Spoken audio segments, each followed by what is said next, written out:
కీర్తనలు అధ్యాయం 1. నీతిమంతులు మరియు దుష్టులు. వచనం 1.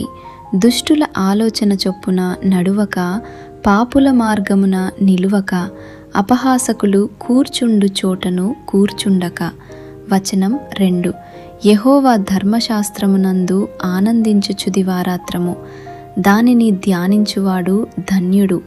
వచనం 3. అతడు నీటి కాలువల యోరను నాటబడినదై ఆకువాడక, తన కాలమందు ఫలమిచ్చు చెట్టువలె నుండును. అతడు చేయునదంతయు సఫలమగును. వచనం 4. దుష్టులు అలాగున నుండకగాలి, చెదరగొట్టు పొట్టువలె నుందురు.